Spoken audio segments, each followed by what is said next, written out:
नाजरीन, आप सबको पाक तस्लीस की ईद बहुत बहुत मुबारक हो। आज हम आलमगीर कलीसिया के साथ मिलकर पाक तस्लीस की ईद मना रहे हैं। पाक तस्लीस जिसमें खुदा बाप, खुदा बेटा और खुदा रुल कुदस तीन अशखास हैं जो इस तरीके से बाहमी मोहब्बत में इत्तेहाद और यगानगत की रूह में एक है कि इनके इस इत्तेहाद को, यगानगत को तकसीम नहीं किया जा सकता।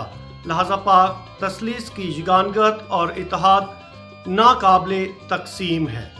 इस बात को समझना शायद कुछ लोगों के लिए मुश्किल हो कि हम जब कहते हैं कि हम एक खुदा को मानते हैं और एक खुदा जिसमें तीन अशखास है, तीन अकनूम है, यानी खुदा बाप, खुदा बेटा और खुदा रुल कुदस, कुछ लोगों के लिए ये समझना मुश्किल हो कि हम एक खुदा जिसमें हम तीन अशखास का इकरार भी करते हैं, एक होता है और तीन होते हैं। तीन एक नहीं हो सकता और एक तीन नहीं हो सकते। शायद कुछ लोगों के लिए ये ईमान का भेद समझना मुश्किल हो। दो मैं ऐसे एग्जाम्पल इस्तेमाल करूंगा जिनकी मदद से हम समझ सकते हैं कि ये भेद क्या है। मोमबत्ती का शोला जिसमें तीन चीज़ें ऐसी हैं जो आपस में इस अंदाज से मुत्तहिद हैं, मिली हुई हैं कि उनको जुदा नहीं किया जा सकता। मोमबत्ती के शोले में तपश, रंग और रोशनी तीन अज्जा हैं जिनको एक दूसरे से जुदा नहीं किया जा सकता। तपश को क्या आप मोमबत्ती के शोले से ख़त्म कर सकते हैं या जुदा कर सकते हैं? हरगिज़ नहीं। क्या मोमबत्ती के शोले से आप रोशनी को निकाल सकते हैं? हरगिज़ नहीं। क्या उसके रंग को जुदा कर सकते हैं? बिल्कुल नहीं। शोला एक है और इसमें तीन चीज़ें हैं जिनको हम तकसीम नहीं कर सकते, अलग नहीं कर सकते, और एक ही शोले में तीन चीज़ें यकसर बर वक्त मौजूद हैं। ऐसे ही एक खुदा जिसमें हम इकरार करते हैं कि खुदा बाप, खुदा बेटा, खुदा रुल कुदस, जिसने इंसानी तारीख़ में मुख्तलिफ अदवार में अपने आप को ज़ाहिर किया। खुदा बाप जो है ये खालिक और मालिक है, और खुदा रुल कुदस जो पाक करता है और इस्लाह करता है। खुदा बेटा ये निजात दहिंदा है, हमारे लिए निजात देने के लिए, हमें निजात देने के लिए हमारे दरमियान आया।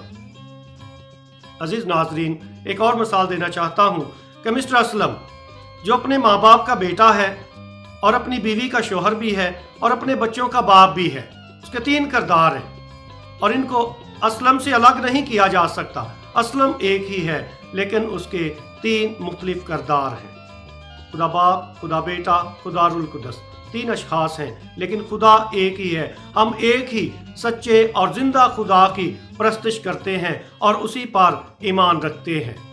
पाक तस्लीस की ये यगानगत, ये इत्तेहाद और ये मोहब्बत हमें दावत देती है कि हम अपनी ख़ानदानी ज़िंदगी को पाक तस्लीस के इत्तेहाद के नमूने के मुताबिक डालें ताकि हम आपस में हमेशा मुत्तहिद रहें। ख़ानदान में जो चीज़ ख़ानदान को तकसीम करती है, जिसकी वजह से बिखर जाता है, वो खुद गर्जी है। ज़रूर है कि अफराद खाना तमाम मेंबरान जो हैं वो इस बात को महसूस करें कि खुदा जो मोहब्बत है, हमने उसी मोहब्बत को एक दूसरे के साथ बांटना है, क्योंकि हमारा खालिक और मालिक जो मोहब्बत का सरचश्मा है और ख़ुद मोहब्बत है, वो हमें इसी मोहब्बत के वसीले से इत्तेहाद की रूह में मजबूत करना चाहता है। खुद गर्जी गुनाह है और ये गुनाह ख़ानदानी इत्तेहाद का सबसे बड़ा दुश्मन है। घराना कभी बहू की वजह से तकसीम हो जाता है, कभी बेटे की वजह से और कभी बेटी की वजह से। आइए हम किसी भी ऐसी चीज़ को ख़ानदान को तकसीम करने की इजाज़त ना दें। और सबसे बढ़कर खुद गर्जी का गुनाह है जो इंसानी इत्तेहाद का दुश्मन है।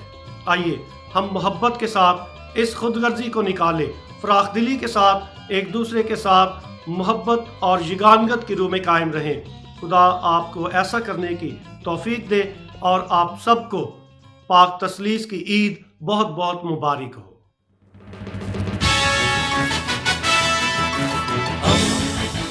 दोस्ती का पैगंबर, रेडियो वेरितास एशिया।